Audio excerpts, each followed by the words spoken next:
Ouça Audiolivros apresenta A Interpretação dos Sonhos, de Sigmund Freud, 1900. Capítulo 2. O método de interpretação dos sonhos. Análise de uma amostra de sonho. Parte 2. Relato preliminar. No verão de 1895, eu havia tratado psicanaliticamente uma jovem senhora que mantinha uma amizade próxima comigo e com meus familiares. É compreensível que essa mistura de relações possa tornar-se fonte de várias inquietações para o médico, em especial o psicoterapeuta. Seu interesse pessoal é maior, sua autoridade menor. Um fracasso ameaça enfraquecer os laços da antiga amizade com os parentes do paciente. O tratamento terminou com um sucesso parcial. A paciente perdeu sua angústia histérica, mas não todos os sintomas somáticos. Na época, eu não estava ainda muito seguro dos critérios que determinam a resolução definitiva de um caso clínico de histeria e propus à paciente uma solução que não lhe parecia aceitável. Em tal discórdia, interrompemos o tratamento por causa das férias de verão. Certo dia recebi a visita de um colega mais jovem, um de meus amigos mais próximos, que havia visitado a paciente, Irma, e sua família em sua residência de campo. Perguntei-lhe em que estado ele a encontrara e recebi a resposta: ela está melhor, mas não completamente bem. Sei que as palavras do meu amigo Otto, ou o tom em que foram ditas, me irritaram. Eu acreditava detectar nelas uma repreensão, no sentido de que eu teria prometido demais à paciente, e com ou sem razão, atribuí o suposto fato de Otto tomar partido contra mim à influência dos parentes da paciente, que, como eu acreditava, não viam com bons olhos meu tratamento. Mas não entendi minha sensação desagradável e não a expressei. Na mesma noite redigi o caso clínico de Irma para, com a intenção de me justificar, entregá-lo ao Dr. M., um amigo comum, que era então a personalidade de maior autoridade em nosso círculo. Naquela noite, ou mais provavelmente na manhã seguinte, tive o seguinte sonho, que anotei imediatamente ao acordar. Nota acrescentada em 1914. Este é o primeiro sonho que submeti a uma interpretação mais minuciosa. Fim da nota. Sonho de 23 e 24 de julho de 1895. Um grande salão, muitos convidados que recebemos, entre eles Irma, que imediatamente chamo de lado, como que para responder à sua carta e para recriminá-la por ainda não aceitar a minha solução. Digo a ela: se ainda sente dores, é exclusivamente culpa sua. Ela responde: se você soubesse quantas dores eu sinto agora na garganta, no estômago e no ventre, elas me sufocam. Eu me assusto e olho para ela. Parece pálida e inchada. Penso que talvez eu não esteja reconhecendo algo orgânico. Levo-a até a janela e examino sua garganta. Ela resiste um pouco, semelhante às mulheres que usam uma dentadura artificial. Penso comigo mesmo que ela não precisaria fazer aquilo. Então ela abre a boca adequadamente e à direita descubro uma grande mancha branca. Em outro lugar vejo, em estranhas formações crespas, que evidentemente tinham como modelo os ossos turbinados do nariz, extensas crostas cinzentas esbranquiçadas. Chamo rapidamente o Dr. M., que repete e confirma o exame. A aparência do Dr. M. é muito diferente da de costume. Está muito pálido, manca e o queixo está sem barba. Agora meu amigo Otto também está ao lado dela, e meu amigo Leopold a ausculta através do corpete e diz: ela tem uma área amortecida embaixo, à esquerda. Ele indica também que uma parte da pele no ombro esquerdo está infiltrada, algo que, como ele, também consigo sentir, apesar do vestido. M diz: não há dúvida, é uma infecção, mas não importa. Virá ainda uma disenteria e o veneno será eliminado. De imediato também sei qual a origem da infecção. Recentemente, quando ela se sentiu indisposta, o amigo Otto lhe aplicou uma injeção com um preparado de propileno, ácido propiônico, trimetilamina. Vejo essa fórmula em negrito diante dos meus olhos. Esse tipo de injeção não se aplica levianamente. Também é provável que a seringa não estivesse limpa. Esse sonho tem uma vantagem sobre muitos outros. Fica imediatamente claro a que eventos do dia anterior ele remete e qual é o tema abordado. O relato preliminar fornece essas informações.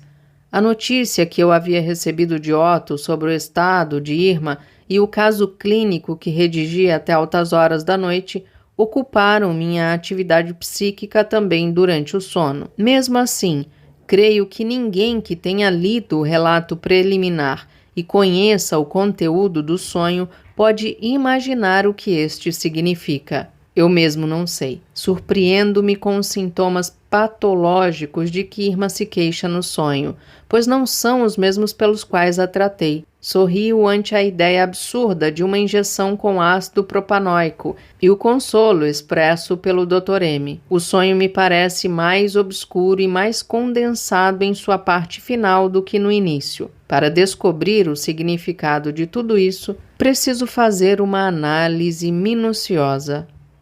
Análise. O salão, muitos convidados que recebemos.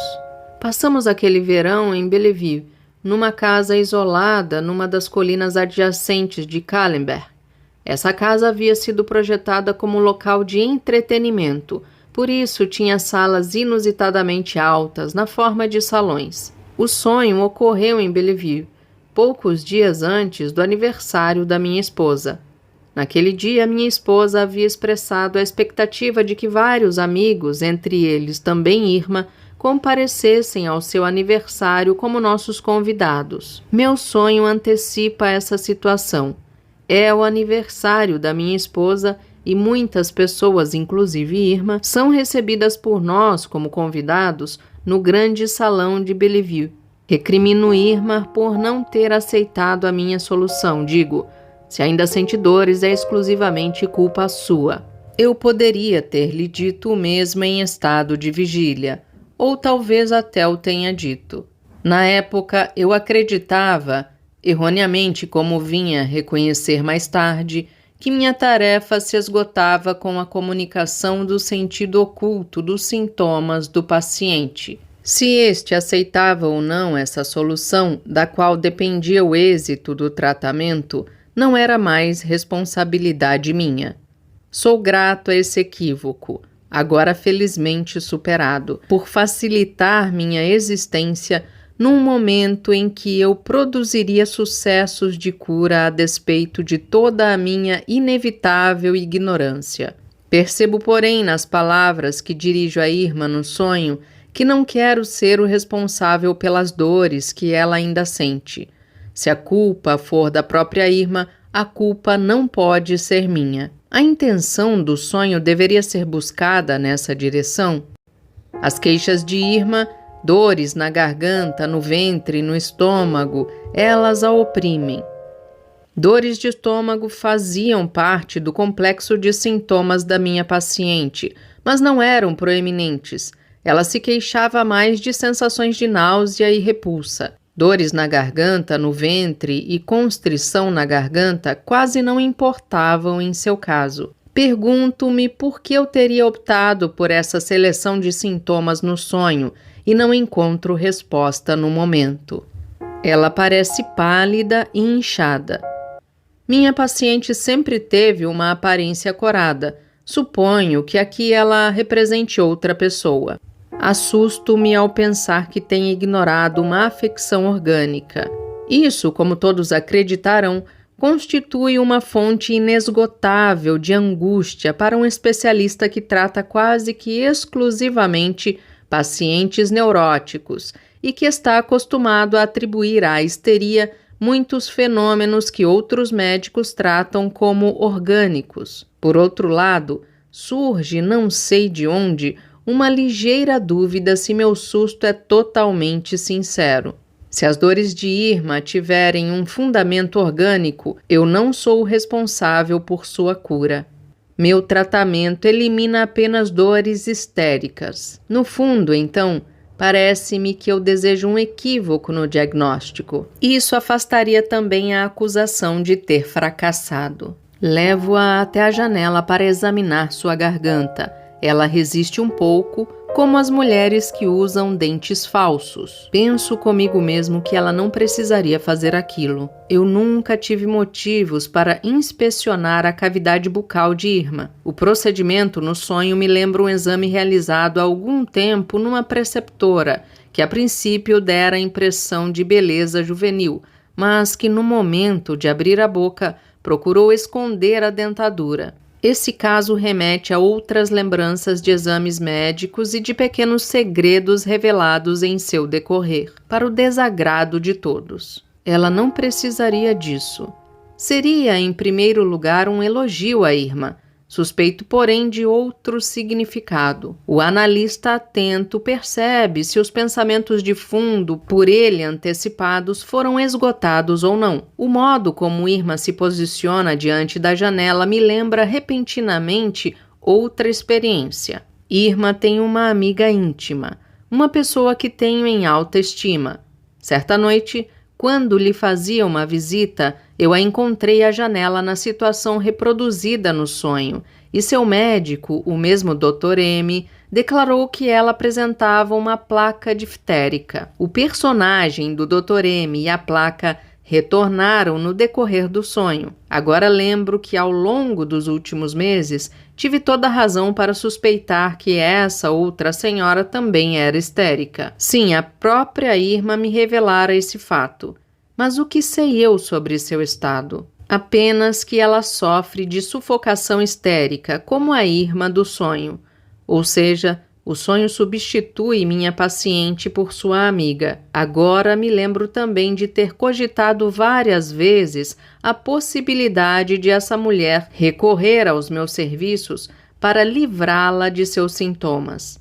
No entanto, considerei improvável, pois ela é de natureza muito reservada. Ela se opõe, como mostra o sonho. Outra explicação seria que ela não precisaria disso. Até então, realmente tem se mostrado forte o bastante para dominar seus estados sem ajuda alheia. Agora restam apenas poucos traços que não consigo atribuir nem a Irma, nem à sua amiga. Pálida, inchada, dentes falsos. Os dentes postiços me levaram àquela preceptora.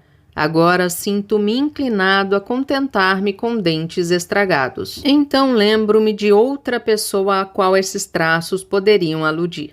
Também não se tratava de uma paciente minha, nem quero tê-la como tal, pois percebi que ela fica envergonhada em minha presença, e eu não a considero uma paciente cooperativa.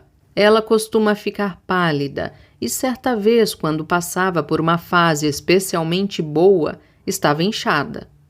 Nota: a essa terceira pessoa podemos atribuir também a queixa ainda não esclarecida sobre as dores no abdômen. Trata-se naturalmente da minha própria esposa. As dores no abdômen me lembram um dos eventos em que percebi claramente seu pudor. Preciso reconhecer que no sonho, meu tratamento de Irma e da minha esposa não é muito amoroso, mas como desculpa, posso dizer que julgo ambas pelo ideal da paciente obediente e submissa. Fim da nota. Portanto, comparei minha paciente Irma com duas outras pessoas que também se oporiam ao tratamento. Qual poderia ser o sentido de eu trocá-la no sonho por sua amiga? Talvez porque eu quisesse trocá-la. A outra desperta maiores simpatias em mim, ou eu tenho uma opinião melhor de sua inteligência, pois considero Irma tola por não aceitar minha solução. A outra seria mais inteligente, ou seja, cederia mais rapidamente. A boca se abre facilmente. Ela revelaria mais do que Irma. Nota: suspeito que a interpretação dessa parte ainda não avançou o bastante para revelar todo o seu sentido oculto. Se quisesse dar continuação à comparação entre as três mulheres, eu me afastaria demais do tema. Cada sonho tem pelo menos um ponto em que ele é insondável, um umbigo, por assim dizer, com o qual ele se vincula ao desconhecido. Fim da nota. O que vejo na garganta?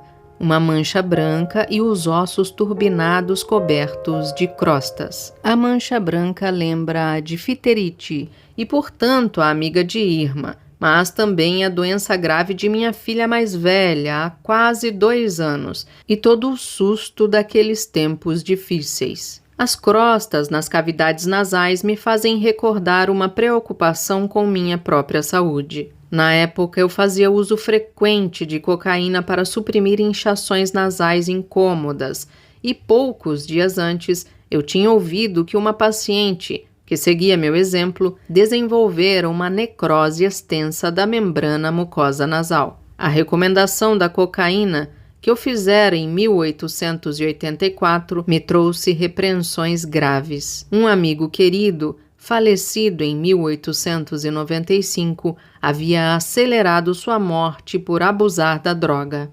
Chamo rapidamente o Dr. M, que repete o exame. Isso corresponderia à posição que M ocupava em nosso meio, mas o rapidamente é chamativo bastante para exigir uma explicação especial. Lembra-me de uma triste vivência médica. Certa vez eu havia provocado uma intoxicação grave de uma paciente por meio da administração contínua de um remédio considerado inofensivo na época, o sulfonal, e recorri o mais rápido possível à ajuda do colega experiente e mais velho. O fato de eu ter em mente esse caso é confirmado por um detalhe secundário. A paciente que veio a sucumbir à intoxicação tinha o mesmo nome da minha filha mais velha. Até então não havia pensado nisso. Agora parece-me quase uma retaliação do destino. É como se a substituição das pessoas devesse ser continuada em outro sentido. Esta Matilde por aquela Matilde, olho por olho, dente por dente. É como se eu tivesse procurado todas as oportunidades para me repreender por falta de escrúpulo profissional. O Dr. M está pálido, sem barba no queixo e manca. É correto que sua aparência ruim provoca frequentemente a preocupação dos amigos. Os 2 outros traços devem pertencer a outra pessoa. Vem-me à mente meu irmão mais velho, que vive no exterior, que costuma barbear seu queixo e que, se bem me lembro, se parece com um M do sonho. Há alguns dias atrás, recebi a notícia de que ele está mancando em decorrência de uma infecção artrítica no quadril. Deve existir uma razão pela qual, no sonho, eu confundo as 2 pessoas. Lembro-me de fato de estar aborrecido com os 2 por motivos semelhantes. Ambos haviam recusado uma sugestão que eu lhes fizera nos últimos tempos. Meu amigo Otto está agora ao lado da paciente, e meu amigo Leopold a examina e indica um amortecimento embaixo, à esquerda. Meu amigo Leopold também é médico, um parente de Otto. Os 2 haviam se especializado na mesma área, por isso o destino os transformou em concorrentes, que sempre são comparados um com o outro. Ambos foram meus assistentes durante anos, quando eu ainda chefiava uma enfermaria para crianças com doenças nervosas. Cenas como a reproduzida no sonho ocorriam ali com frequência. Enquanto eu discutia o diagnóstico de um caso com Otto, Leopold examinava a criança mais uma vez e fazia uma contribuição inesperada para o diagnóstico. Existia entre eles uma diferença de caráter semelhante à diferença entre o inspetor Brasic e seu amigo Carr. Um se destacava por sua rapidez, o outro era lento, ponderado, mas minucioso. Quando no sonho contraponho Otto ao cuidadoso Leopold, faço isso aparentemente para dar destaque a Leopold. Trata-se de uma comparação semelhante à feita anteriormente entre a paciente desobediente Irma e sua amiga, considerada mais inteligente. Percebo agora também um dos trilhos pelos quais a associação de ideias avança no sonho, da criança doente para a instituição infantil. O amortecimento embaixo, à esquerda, me passa a impressão de corresponder em todos os seus detalhes há um caso específico, no qual Leopold me surpreendeu com sua meticulosidade. Tenho também uma noção vaga de uma afecção metastática, mas poderia ser também uma referência à paciente que eu preferiria ter no lugar de Irma, pois, pelo que consigo ver, essa senhora imita uma tuberculose, uma parte da pele infiltrada no ombro esquerdo. Sei imediatamente que se trata de meu próprio reumatismo no ombro, que sinto regularmente quando permaneço acordado até altas horas da noite. A escolha das palavras no sonho também é ambígua, algo que, como ele, também consigo sentir. Quer dizer, que sinto em meu próprio corpo. Chama minha atenção também como é incomum a designação parte da pele infiltrada. Estamos acostumados com a infiltração posterior superior à esquerda. Esta se referiria ao pulmão e, portanto, novamente à tuberculose, apesar do vestido. Isso nada mais é do que uma interpolação. Naturalmente, as crianças estavam despidas quando as examinávamos na enfermaria infantil. Trata-se de algum contraste em relação a como devemos examinar as pacientes adultas. Contava-se de um clínico excelente que sempre fazia o exame físico em pacientes vestidos. O restante me parece obscuro e francamente não sinto inclinação a me aprofundar nesse ponto. O Dr. M diz: é uma infecção, mas isso não importa. Virá ainda uma disenteria e o veneno será eliminado. A princípio, isso me parece risível, mas, como todo o restante, precisa ser dissecado cuidadosamente. Visto mais de perto, acabo descobrindo algum tipo de sentido. O que encontrei na paciente foi uma difterite local. Lembro-me na época da doença de minha filha, de uma discussão sobre difterite e difteria. Esta é a infecção geral que procede da difterite local. Leopold comprova a existência da infecção geral mediante o amortecimento, que me faz pensar também em focos metastáticos. Acredito, porém, que esse tipo de metástase não ocorre na difteria. Faz-me pensar antes em piemia. Não importa. É um consolo. Acho que entra no contexto do seguinte modo. O conteúdo da última parte do sonho foi que as dores da paciente são resultado de uma grave afecção orgânica. Suspeito que com isso quero apenas afastar a culpa de mim. O tratamento psíquico não pode ser responsabilizado pela persistência de dores diftéricas. Agora, porém, sinto-me envergonhado por ter inventado uma doença tão grave para a Irma apenas para me inocentar. Parece tão cruel. Preciso, portanto, da certeza de um final feliz, e parece-me uma boa escolha ter colocado o consolo justamente na boca do Dr. M. Nisso, porém, elevo-me acima do sonho, o que precisa ser explicado. Mas por que esse consolo é tão insensato? Disenteria.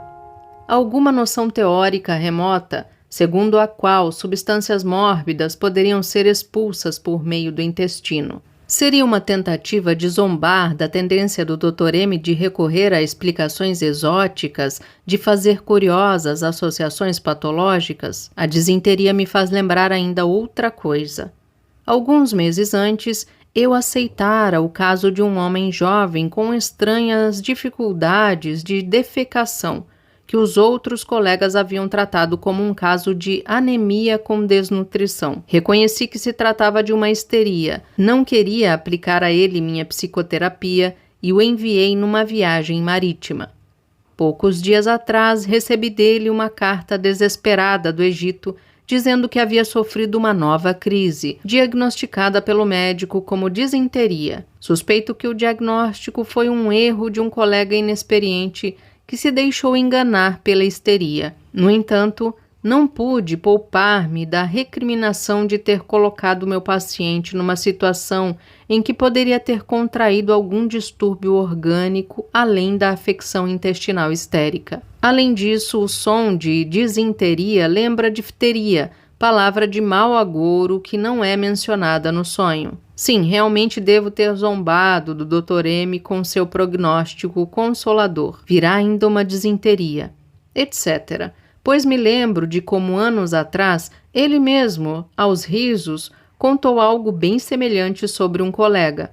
Ele havia sido chamado juntamente com esse colega para examinar um paciente gravemente adoecido e se sentira impelido a lembrar ao outro que lhe parecia muito esperançoso, que havia albumina na urina do paciente.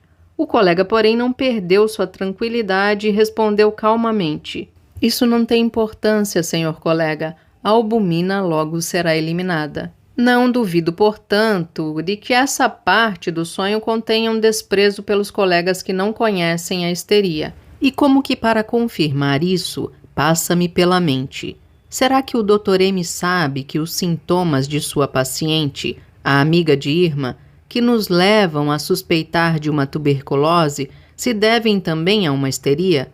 Ele reconheceu a histeria ou será que se deixou enganar por ela? Qual, porém, poderia ser minha motivação para tratar esse amigo de forma tão negativa?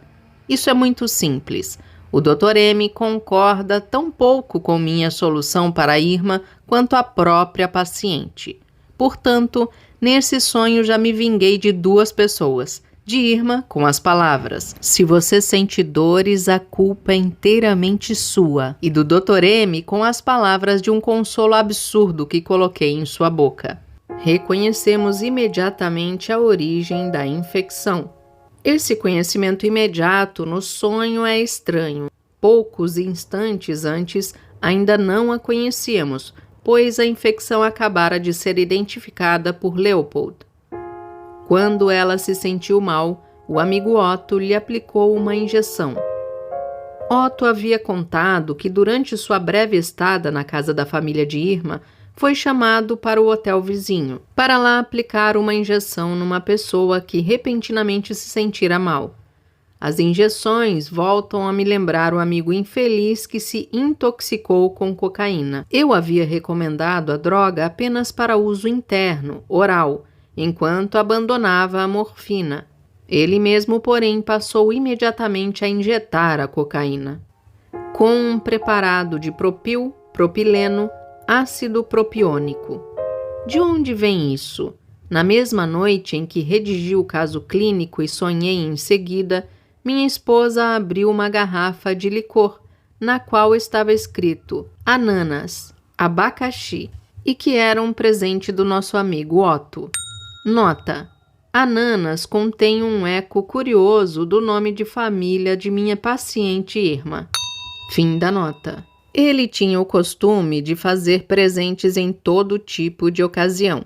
Espero que um dia uma mulher o cure disso. Esse licor exalava um cheiro tão forte de aguardente barata que me recusei a prová-lo. Minha esposa disse: "Daremos essa garrafa de presente aos empregados." E eu, mais cauteloso ainda, proibi que o fizesse, com a observação caridosa de que não deveríamos envenená-los. O cheiro de aguardente ordinária, a mil, despertou em mim a lembrança de toda a sequência, propil, metil, etc., que forneceu os preparados de propil para o sonho. No entanto, efetuei uma substituição, sonhei com propil após cheirar a mil, mas esse tipo de substituição seja talvez permitido na química orgânica. Trimetilamina.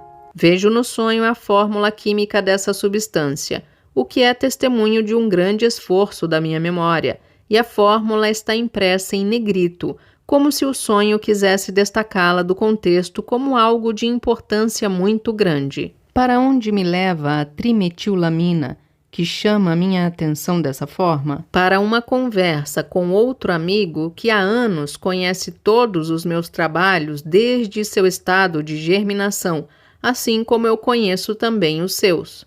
Na época, ele me comunicou determinadas ideias sobre uma química sexual e mencionou, entre outras coisas, que acreditava reconhecer na trimetilamina um dos produtos do metabolismo sexual. Essa substância me levou à sexualidade, aquele aspecto ao qual atribuo a maior importância no desenvolvimento das afecções nervosas que pretendo curar. Minha paciente Irma é uma viúva jovem.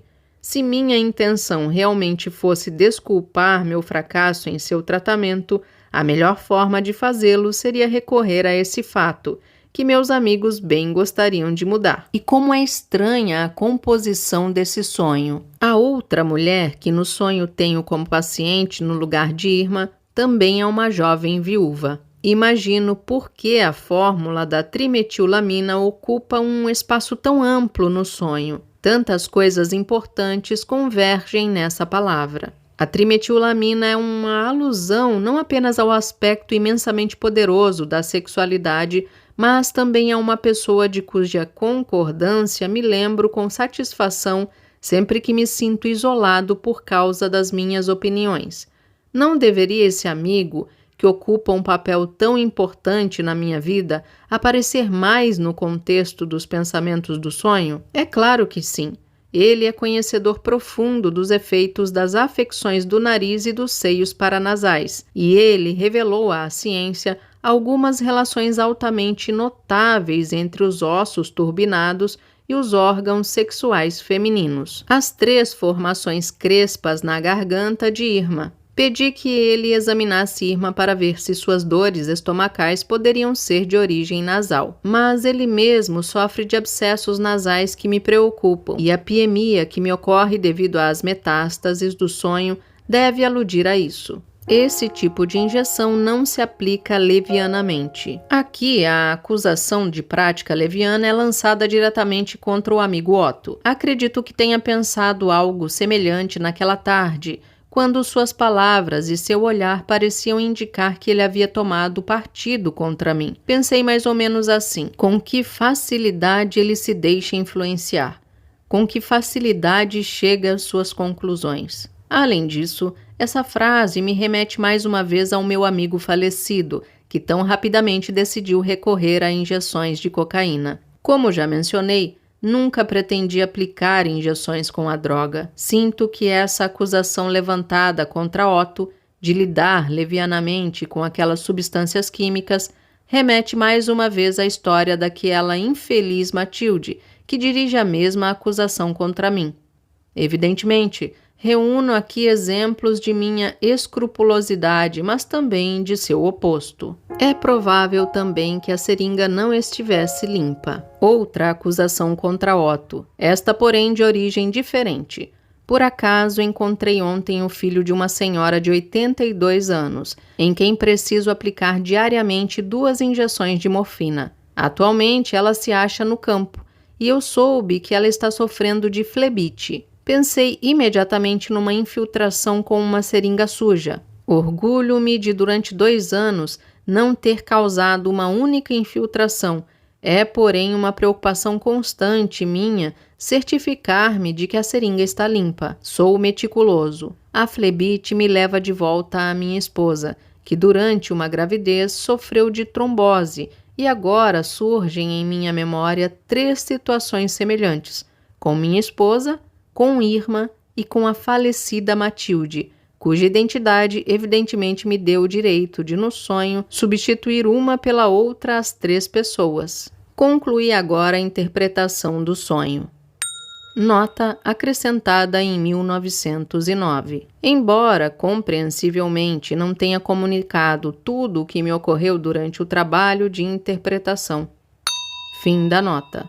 Durante esse trabalho, empenhei-me em me afastar todas as ideias que seriam provocadas pela comparação entre o conteúdo do sonho e os pensamentos oníricos escondidos por trás deste. Enquanto isso, compreendi também o sentido do sonho.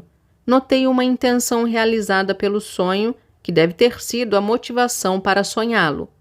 O sonho realiza alguns desejos que haviam sido despertados pelos eventos da noite anterior, a notícia de Otto, a redação do caso clínico. O resultado do sonho é que eu não sou culpado pelas dores persistentes de Irma, que o culpado é Otto. A observação dele sobre a cura incompleta de Irma me aborreceu. O sonho me vinga, devolvendo a acusação a ele. O sonho me exime da responsabilidade pelo estado de Irma, explicando-o por outros fatores. Na verdade, toda uma série de fatores. O sonho representa determinado estado de coisas da forma como eu o desejo. Seu conteúdo é, portanto, uma realização de desejo, Sua motivação é um desejo. Tudo isso salta aos olhos, mas também muitos dos detalhes do sonho se tornam compreensíveis sob o ponto de vista da realização de desejos. Vingo-me não só do apressado posicionamento de Otto contra mim, responsabilizando-o por um ato médico precipitado, a injeção.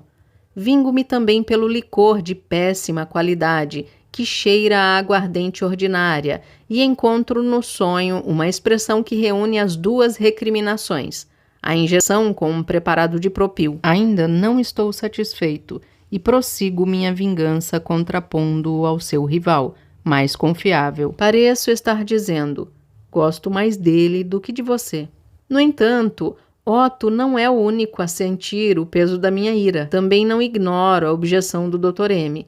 Antes, expresso minha opinião sobre ele numa alusão explícita, segundo a qual ele é um ignorante no assunto. Virá ainda uma disenteria, e etc. Sim, parece-me que estou me distanciando dele e apelando a outra pessoa com melhores conhecimentos. A meu amigo que me informara sobre a trimetilamina, assim como eu me voltara de Irma para sua amiga, de Otto para Leopold. Afastem de mim essas pessoas e as substituam por 3 outras de minha escolha. Assim me livrarei das acusações que acredito não merecer. O sonho demonstra amplamente a falta de fundamento dessas recriminações. As dores de Irma não são culpa minha, a culpa é dela mesma, pois se recusa a aceitar minha solução. As dores de Irma não são responsabilidade minha, pois são de natureza orgânica e não podem ser curadas mediante um tratamento psíquico. As dores de Irma são explicadas de forma satisfatória por sua viuvez, trimetilamina, algo que não posso mudar. O sofrimento de Irma foi provocado por uma injeção imprudente com uma seringa suja, como a flebite de minha velha senhora, enquanto eu mesmo jamais cometo um erro em minhas injeções. Percebo, porém, que essas explicações referentes às dores de Irma, apesar de colaborarem para me isentar de qualquer culpa, não são compatíveis entre si, chegam até a se excluir mutuamente. Toda essa alegação, esse sonho não é outra coisa, lembra vivamente a defesa do homem que era acusado pelo vizinho de ter devolvido uma chaleira em estado defeituoso. Em primeiro lugar, ele disse que a devolvera em perfeito estado. Em segundo lugar, que a chaleira já estava furada quando ele a tomou emprestada. Em terceiro lugar, que jamais tomou emprestada a chaleira do vizinho. Tanto melhor, basta que uma das 3 linhas de defesa seja aceita como válida para que o homem seja absolvido. No sonho há ainda outros temas, cuja relação com minha absolvição da culpa pela doença de Irma não é tão evidente. A doença da minha filha e a de uma paciente do mesmo nome, a nocividade da cocaína, a afecção do meu paciente em sua viagem pelo Egito, a preocupação com a saúde da minha esposa, do meu irmão, do Dr. M, meus próprios males físicos, a preocupação com um amigo ausente que sofre de supurações nasais. Mas quando contemplo tudo isso como um todo, tudo se encaixa num só grupo de pensamentos, que poderia receber o rótulo: preocupação com a saúde própria e alheia, responsabilidade médica. Lembro-me de um vago sentimento embaraçoso que tive quando Otto me trouxe a notícia sobre o estado de Irma. O grupo de pensamentos que participa do sonho me permite, em retrospectiva, exprimir esse sentimento fugaz. É como se ele me dissesse: você não leva a sério bastante as suas obrigações médicas, não é meticuloso, não cumpre o que promete. Então esse grupo de pensamentos teria se colocado à minha disposição para que eu pudesse demonstrar como sou responsável, o quanto eu me importo com a saúde dos meus parentes, amigos e pacientes. É digno de nota que esse material inclua também lembranças embaraçosas que falam mais a favor da acusação atribuída ao meu amigo Otto do que da minha defesa. O material é, por assim dizer, imparcial, mas é inconfundível a ligação desse material mais amplo, no qual o sonho se baseia, com o tema mais restrito do sonho, do qual se originou o desejo de não ser responsável pela doença de Irma. Não afirmo ter desvelado por completo o sentido desse sonho, que sua interpretação não apresente lacunas. Poderia me deter por muito mais tempo no sonho, extrair dele ainda outros esclarecimentos e discutir novos enigmas que levanta. Eu mesmo conheço as passagens que me permitiriam seguir outras linhas de pensamento, mas considerações que surgem em todo sonho próprio me impedem de dar continuidade ao trabalho interpretativo. Quem se sentir tentado a condenar apressadamente minha reserva, a este sugiro que tente ser mais sincero do que eu. Por ora, satisfaço-me com este novo conhecimento adquirido. Se aplicarmos o método da interpretação dos sonhos aqui apresentado, descobriremos que o sonho tem realmente um sentido e que de maneira nenhuma é expressão de uma atividade cerebral fragmentada, como querem os estudiosos. Após completar o trabalho de interpretação, percebemos que o sonho é a realização de um desejo. Finalizamos agora o segundo capítulo de A Interpretação dos Sonhos, de Sigmund Freud. Ouça audiolivros, agradece a sua escuta. Até a próxima!